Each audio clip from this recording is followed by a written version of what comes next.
Oi, gente, tudo belezinha? Esse é o terceiro app do podcast. E a história de hoje foi enviada pela Ana, nome fictício, tá bom? E eu vou fazer aqui a leitura da carta enviada dela. E essa história chega até a ser bizarra de tão estranha que ela é.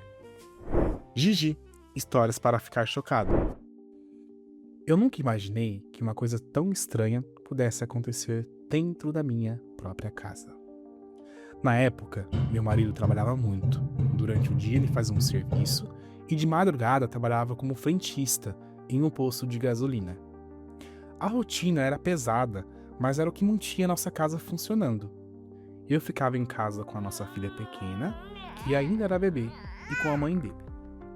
Minha sogra já estava com Alzheimer avançado. Tinha dias bons, mas também tinha madrugadas muito difíceis. Ela acordava assustada, gritava, derrubava coisas, chamava pessoas que não estavam ali. Às vezes parecia que ela estava vivendo em outro tempo. No começo, eu tentava dar conta de tudo sozinha, mas chegou uma fase em que eu simplesmente não conseguia mais. Eu passava a noite acordando com a bebê, acordando com a minha sogra, tentando manter a casa em pé e ainda parecer bem no dia seguinte. Foi aí que meu marido e eu decidimos contratar uma cuidadora para ficar com a mãe dele durante a madrugada. A ideia era simples e perfeita. Ela ficava responsável pela minha sogra à noite e ajudava também em algumas coisas ali na casa. E finalmente eu conseguia dormir algumas horas seguidas. O nome dela era Patrícia. No começo, ela parecia perfeita. Educada, calma, prestativa, falava baixo. Tinha sempre um jeito paciente com a minha sogra. Ela chegava no começo da noite, ajudava com algumas coisinhas ali da casa. E às vezes preparava até algumas coisas simples na cozinha. E depois ficava de olho na minha sogra, enquanto tentava descansar ou dormir durante a noite. Eu lembro de pensar, agora vai melhorar. Que foi depois que ela começou a trabalhar lá em casa, que uma coisa muito estranha começou a acontecer comigo. Algumas madrugadas, eu acordava assustada com os gritos da minha sogra. Levantava rápida, meio tonta de sono, e quando eu ia colocar os pés no chão, eu percebia uma sensação estranha na minha mão. Mais especificamente no meu dedão. Era como se meu dedo tivesse ficado muito tempo dentro da água. Sabe aquela pele que fica esbranquiçada, enrugada, meio sensível? Era exatamente isso. No começo, eu achei que fosse impressão minha.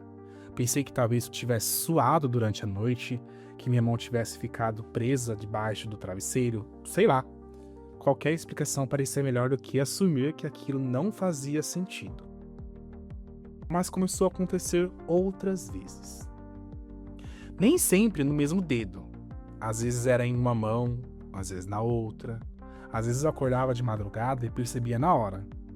Às vezes só via de manhã, quando ia lavar o rosto. E sempre a mesma coisa. O dedo com a aparência de que ficou úmido por muito tempo. Eu comecei a reparar que isso acontecia quase sempre nas noites em que a Patrícia estava lá.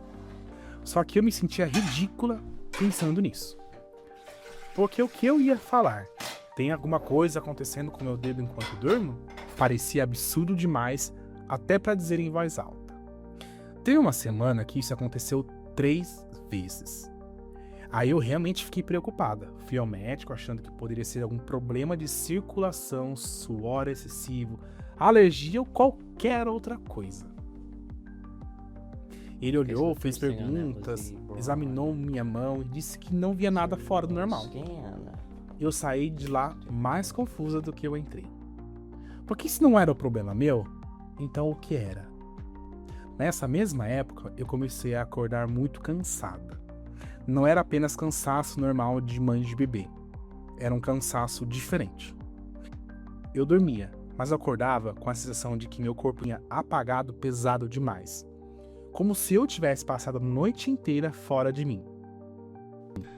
Algumas manhãs eu levantava com a cabeça pesada, a boca seca, um enjoo leve. Eu comentava com meu marido, ele achava que era acúmulo de tudo. Bebê, casa, preocupação com a mãe dele, enfim, noites de insônia. E fazia sentido sim. Essa era a pior parte. Tudo tinha uma explicação possível, até deixar de ter. Uma madrugada, minha sogra teve uma crise muito forte. E ela começou a gritar, bater em móveis, chamar pelo marido dela que já tinha morrido há anos. Eu acordei muito assustada e fui levantar. Quando olhei para minha mão, o meu dedão estava daquele jeito de novo. Branco, enrugado e úmido. Só que dessa vez eu senti uma coisa diferente. Não foi medo da minha saúde, foi medo da minha casa. Eu fiquei sentada na cama, olhando para aquele dedo e pensando, isso não está acontecendo sozinho. No dia seguinte, eu comprei uma câmera pequena e coloquei ali no meu quarto.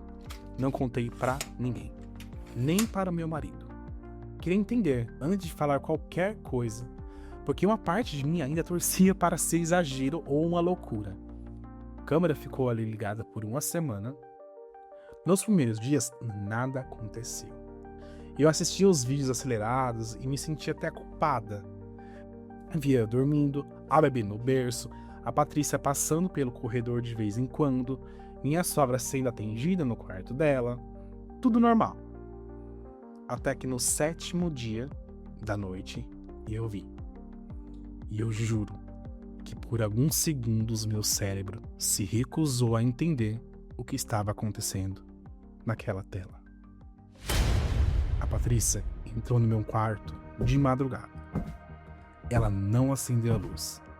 Entrou devagar, como se já soubesse exatamente onde pisar. Parou ao lado da minha cama e ficou me olhando.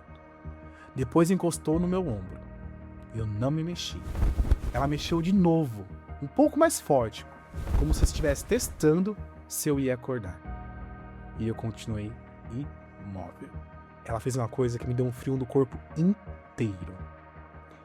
Ela ajeitou meu travesseiro, levantou um pouco meu corpo, como quem posiciona uma criança dormindo, pegou a minha mão com muito cuidado e colocou meu dedão na boca dela. E ficou assim. Não foi um segundo, não foi uma brincadeira, não foi um acidente. Ela ficou ali por vários minutos, parada, no escuro, segurando a minha mão, como se aquilo fosse um ritual. Não sei. O jeito dela mudava completamente. Durante o dia, a Patrícia era séria, controlada, quase sem expressão. Mas naquela gravação, ela parecia outra pessoa. Tinha uma postura pequena, sabe? Meio infantil, quase dependente. Como se naquele momento ela não fosse a cuidadora que eu conheci. Não fosse adulta ou membro daquela casa. Parecia alguém voltando para um lugar muito estranho da própria cabeça. E eu senti muito nojo. Mais do que nojo, eu senti medo. Porque ela estava dentro do meu quarto, enquanto minha filha dormia no berço, enquanto meu marido estava trabalhando, enquanto minha sogra, que mal conseguia entender a própria realidade, estava sob os cuidados dela. E eu estava ali, apagada e sem reação. Foi nesse momento que outra coisa começou a se encaixar. As manhãs em que eu acordava pesada demais, a boca seca e aquele sono bem estranho, e a sensação de ter dormido, mas não ter descansado, a comida que às vezes ela preparava para mim antes de eu ir deitar. Eu não tinha prova do que ela colocava ou deixava de colocar, mas eu comecei a suspeitar que o problema não era só o que ela fazia enquanto eu dormia. Talvez o mais assustador fosse como ela tinha certeza de que eu não ia acordar. Eu assisti aquele vídeo apenas uma única vez. Eu não consegui ver de novo. Fiquei sentada no chão do quarto, com o celular na mão, sem conseguir chorar, sem conseguir gritar, sem conseguir pensar direito. No dia seguinte, eu esperei ela chegar e disse apenas que não precisaríamos mais do serviço dela. Ela perguntou o motivo, eu disse que era uma decisão da família, e ela insistiu. Eu repeti a mesma coisa. Não confrontei, não mostrei o vídeo, não perguntei por quê. Porque, sinceramente, eu não queria nem ouvir a resposta. Depois que ela foi embora, eu tranquei a fechadura, tirei a câmera do quarto, conversei com meu marido e contei tudo. Lógico, ele ficou transtornado. Queria ir na casa dela, bater nela, enfim. Mas eu falei que não queria nada disso. E passou o seu tempo. Hoje, mesmo depois de meses, eu não consigo dormir direito. Cada barulho no corredor me faz abrir os olhos. Cada vez que minha filha se mexe no berço, eu levanto para ver se está tudo bem. Eu lavo minhas mãos o tempo inteiro, mesmo sabendo que o problema não está comigo. Hoje eu tenho muitos traumas em casa e faço acompanhamento psicológico, pois tenho muito medo de dormir. E isso impactou muito a minha vida. Gente, sério, eu tô simplesmente chocado. Meu, que história bizarra é essa? Parece até cena de filme de terror, não é possível. Sorte que ela nunca acordou e viu essa mulher empregada com o dedão dela na boca dela. Que assim, é muito perturbador. Muito, muito demais. Imagina acordar e perceber que o seu dedo tá lá dentro da boca de uma pessoa. Mas assim, passa muito uma sensação de algum transtorno. Sabe aquela dupla personalidade? E tem uns casos aí de pessoas que... eu não sei se foi na SBT, enfim. Em algum documentário de reportagem, eu vi uma mulher que ela falava que tinha... na mente dela tinha 12 personalidades, 12 pessoas. E cada um tinha um comportamento, tinha profissões, tudo diferente. E até parece isso, não sei, né? Se é um diagnóstico, uma coisa mais a fundo pra estudar essa mulher. Mas é muito estranho, muito bizarro mesmo. Mas aí, gente, o que vocês acham que é isso? Comentem aí. Beijo.